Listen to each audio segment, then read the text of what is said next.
Hey, yo, what is up? This is NinjaGeek Games. Now, a few episodes ago, I did an unboxing of Evil Dead 2, the board game from Jasco Games. It's a pretty cool video. In fact, Jasco Games liked it so much, they've embedded it into their product page on their website. If you go through their website to look at the video, take the time to look at all their other products. They're pretty good. Otherwise, I will put a link to the unboxing episode at the end of this video. Now, in this one, we are doing a learn to play video. That will entail a setup and a brief run through of all the rules for the game. So let's take a look at the setup now. Okay, so what I've done for the setup so far is place the game board.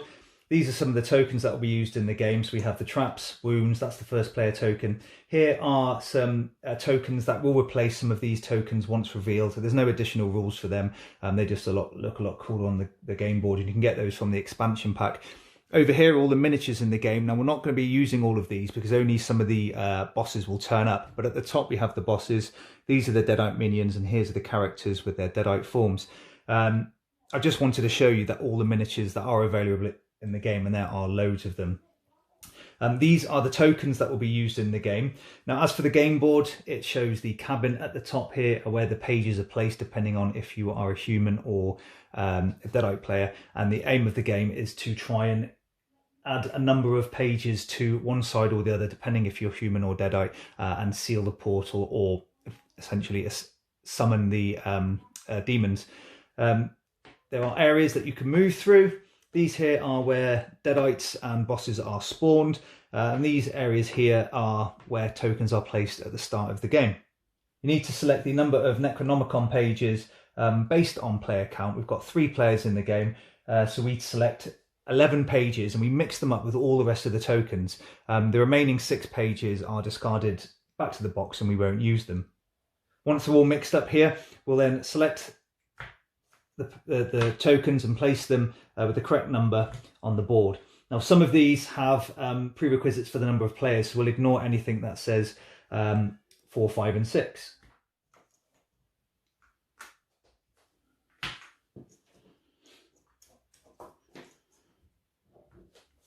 If you've counted out the number of pages correctly and place them in the required areas, so I said we've missed anything that says 4, 5 or 6 players, you should have no more tokens left to place. The next thing you need to do is select your characters. So we have 3 characters, so we'll have 3 player boards. Now, these are all identical and they all show illustrations of the tokens in the game, what those tokens can do, as well as what you can do with the pages if found. There are 6 characters that you can choose in the game, and we are going to choose Bobby Joe. Of course, we'll choose Ash over here, and we'll have Jake over here.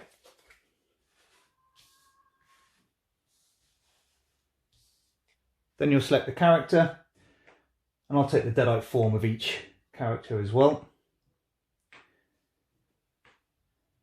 And you leave the Deadite miniature and place the main character anywhere inside the cabin, but not on the porch. So we'll place Ash in the hallway.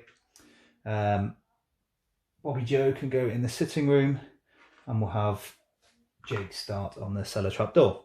The next thing is to assemble the event deck. Now, we'll use the rules based from the extras pack in the expansion. Because you get a lot more bosses in that, you have to draw all the bosses, select 3 and place the remaining boss cards back into the game box. You then need to find the We're Gonna Die card, leave that out, shuffle those boss cards that you kept with the remaining cards, draw 4 face down, place the We're Gonna Die card on top and the remaining cards on top of that, and that becomes your event draw deck. For the corruption deck, we take 1 corruption card, or 1 Deadite card, sorry, because we are playing with 3 players, shuffle it in with 11 human cards, and this then becomes our corruption deck. Now, each player will take 1 of these cards and keep it hidden. Even they are not allowed to look at their own card. And there are special rules in the game that allow you to look at these cards to see if you're still human or a Deadite, and we'll come to that as the game goes on. The last thing you do is take the first player token and you give it to the player who read or pretended to read last, and we're going to assume that was Ash. So he'll take the first player token, and that's the end of the setup, so we can start playing now. So I thought I'd quickly share with you the painted miniatures I've done. All the character Deadite forms and the bosses are full colour with bases. I've done the Deadite minions a sort of grey, charcoal grey colour because I thought the board would look too busy if they were in colour as well, and I think it's come off really well because I've put a little bit of blood splattering on their chest and faces as well. But I just thought I'd share these with you just so you can see what they look like. This is an example of one of the player boards you can find in the game. Now the illustrations here represent each of the tokens that can be found, and the number here lets you know how many of those tokens are available in the game. If you do find a token, you simply place your token over the top of it. When you want to use it, you just discard that token to the game box. Down this side here is where you keep your pages of the Necronomicon, and here are all the spells that you can cast with those pages. During each round there are 3 phases. First is the event phase where players draw cards and spawn Deadites. Second is the player phase where players can take actions. 3 is the Deadite turn where the Deadites move and attack the human players. So in the event phase, at the beginning of every turn, the first player must draw an event card from the event deck, carry out the actions from top to bottom on the card. The top of the card will spawn Deadites and bosses, and the bottom of the card generally has a negative effect or additional spawning. So for this card it says, "Did you hear that?" and spawn when 1 Deadite at, and then it will list 3, 4, 5, 6 players. We're playing a 3-player game, so we need to spawn at E and G as shown here. We spawn a Deadite at E and a Deadite at G. The text says, "Any human player carrying 2 or more pages must immediately make a virtue check." Now this is the first turn. Players aren't carrying any pages or tokens for that matter, so we ignore that part. Once the card has been fully resolved, it's discarded and progress to the next phase. The second phase of the round is the player phase. And in this phase, each player takes a number of actions, starting with the first player and going clockwise around the table. Each player will take the entire turn before play proceeds to the next player. And once all players have taken a turn, the player phase will end. On a player's turn, they have multiple actions. The number of actions is dependent on the number of players in the game. As we're playing a 3-player game, each of the players has 3 actions. However, if you're playing a 5 or 6-player game, each of the characters only has 2 actions. Each player can take a number of actions, and each action can be carried out any number of times as long as you don't exceed the number of actions you're allowed to take. So the first action is a move action, and when players move, they move a number of adjacent units up to their speed. So we'll assume it's Bobby Joe's turn. She has a movement speed of 2, which means that she's able to move 2 adjacent spaces. So she could move into the bedroom and then to the trapdoor with Jake. However, if you're trying to leave an area with more enemies than allies, the effective movement for that character is always reduced to 1. So as for Ash here, they also have a movement of 2. However, there are 2 Deadites present in the hallway with him, so his movement is only 1. So he'd have to move 1 here.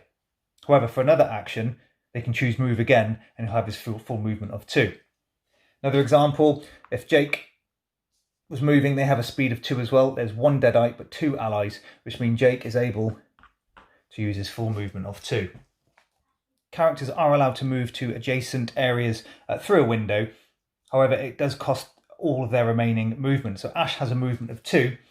If he moves through the window here, he's not allowed to spend his last movement. However, if he has any actions left, he can then carry out another move action to move up to his full movement. Attacking is another action players can take, and a player may attack an enemy in the same area as their character. In order to attack, they need to roll a number of dice equal to their attack rating, and the results vary depending on the target of the attack. So Ash has an attack value of 3, which means he gets to roll 3 dice.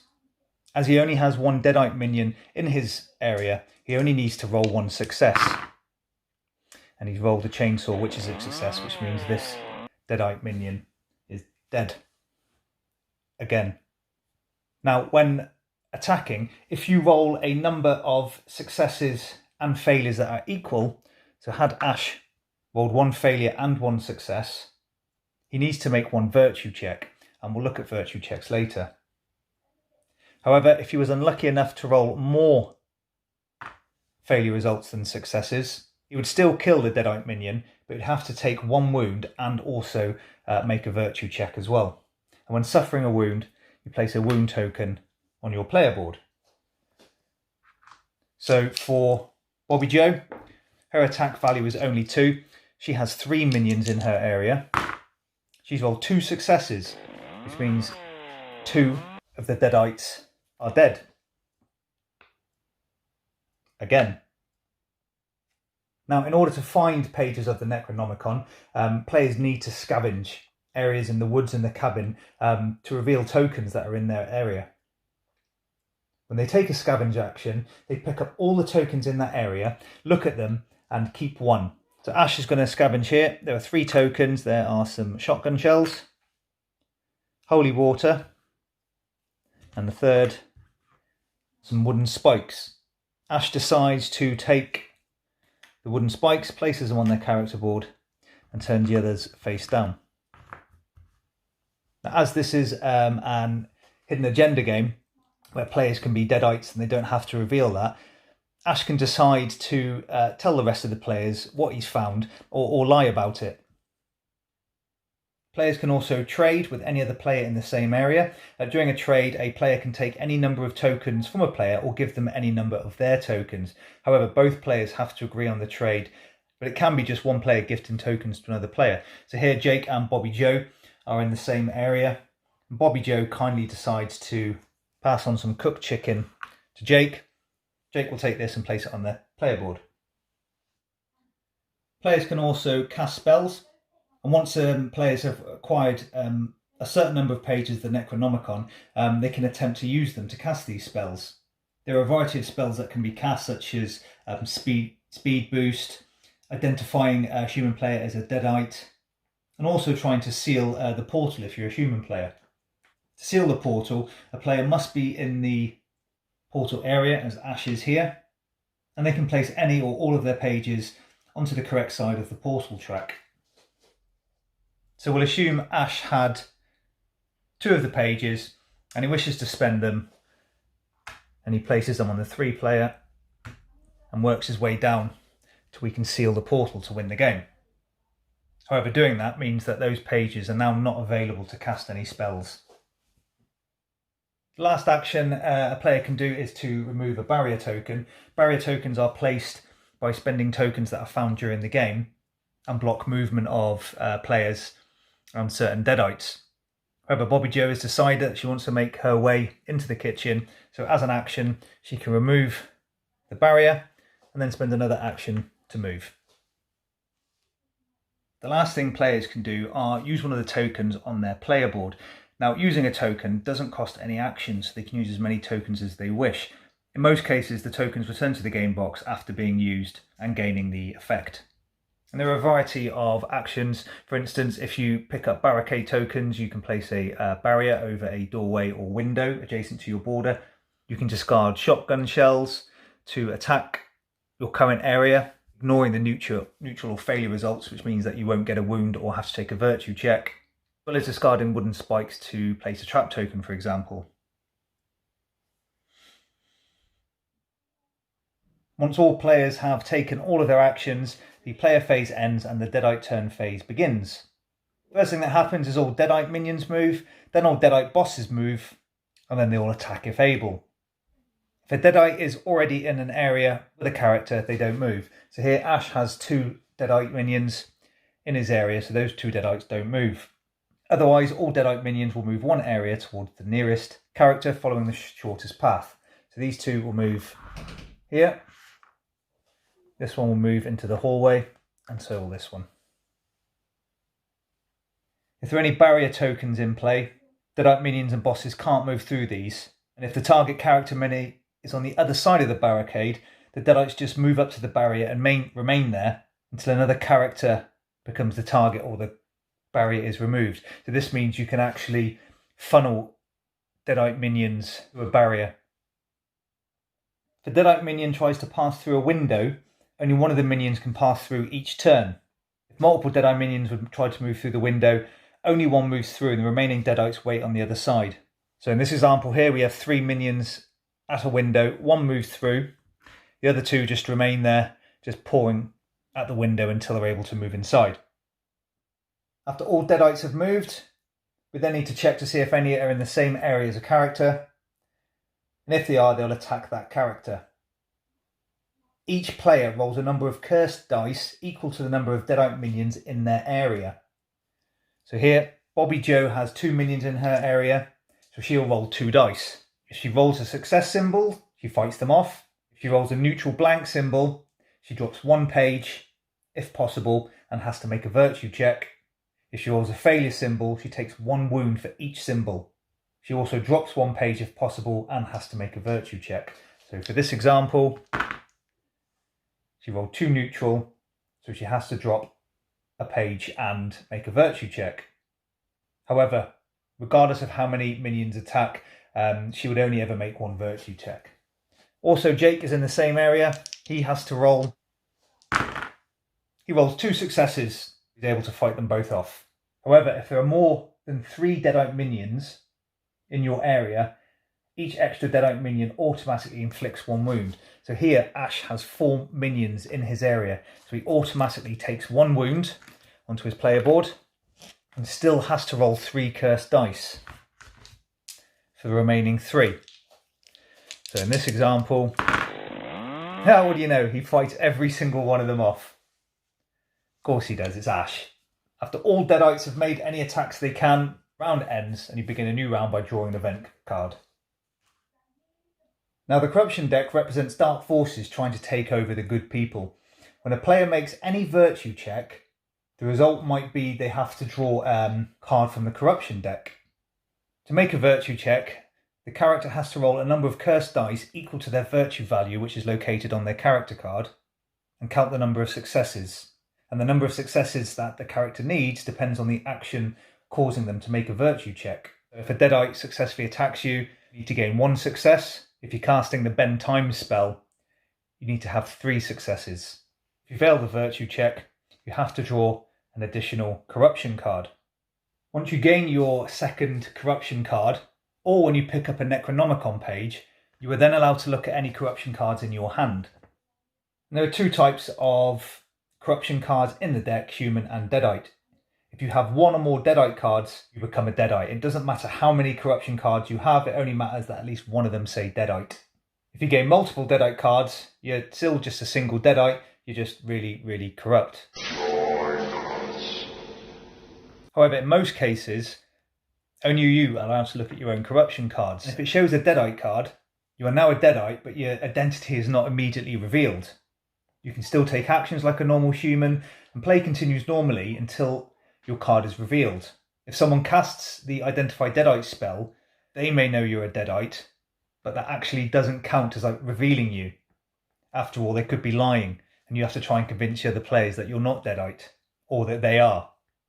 And you should be considered by all players as human until you've revealed at least 1 Deadite card face up next to your character card.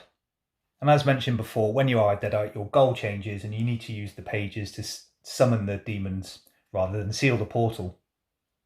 And if you wish, you can also reveal a Deadite card voluntarily.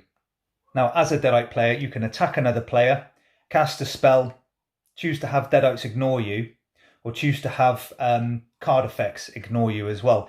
Once you do this, you must actually reveal your Deadite card. So in this example, Ash has revealed he's a Deadite and replaced his miniature with the Deadite form. Other players are now considered his enemies, and Deadites are now considered his allies.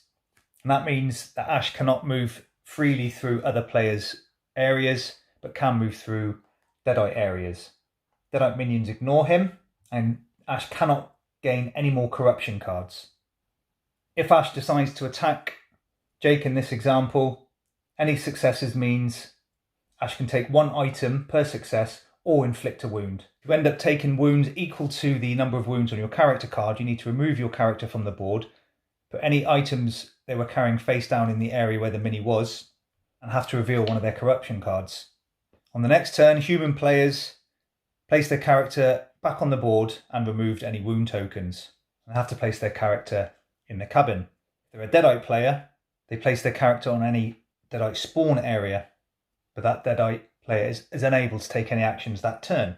As it's very difficult to trust anyone in this game, Bobby Joe thinks that Jake has been acting suspiciously for the past few turns and decides to attack him. She causes enough wounds to defeat him, and because of that, she is the winner and is able to look at the entire hand of corruption cards of Jake. He has one human card and one Deadite card. Therefore, she knows Jake is a Deadite, but has to return those cards face down. And they can say whatever they want about the content of those cards, and they don't need to tell the truth. So had Jake had two human cards, and it was in fact Bobby Joe that was the secret Deadite, she could lie to the other players and tell them that Jake is in fact a Deadite. In another scenario, Ash is a Deadite player and causes enough wounds to defeat Jake. As Ash defeated him, Ash has two options. He can secretly give Jake one of his own corruption cards, which just happens to be a Deadite card that Jake must keep face down in his area. Or Ash can draw the top card of the corruption deck, look at it, and then hand it over face down to Jake. And if you wish, a Deadite player can also defeat a Deadite player. Nothing happens except gloating.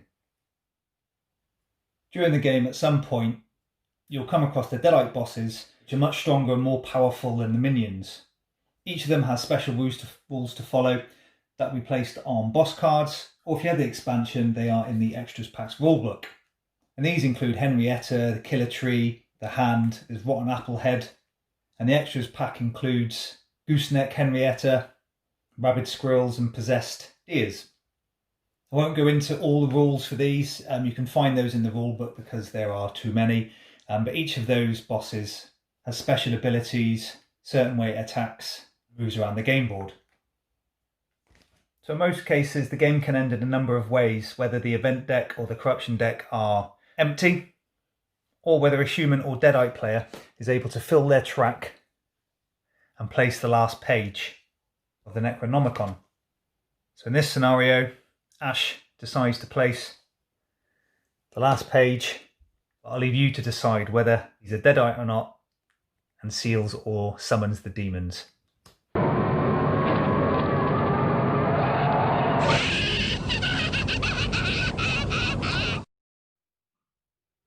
So that's the Learn to Play video from NinjaGeek Games. I hope you enjoyed it and thanks for watching. We survived. I don't think I'm a Deadite yet. If I was, I wouldn't tell you. But if you want to go and check out Jasco Games, look at their other products, feel free to look at the website I put at the beginning of this video. If you enjoy the content of this video, please subscribe to NinjaGeek Games. That would be greatly appreciated as well. Cheers.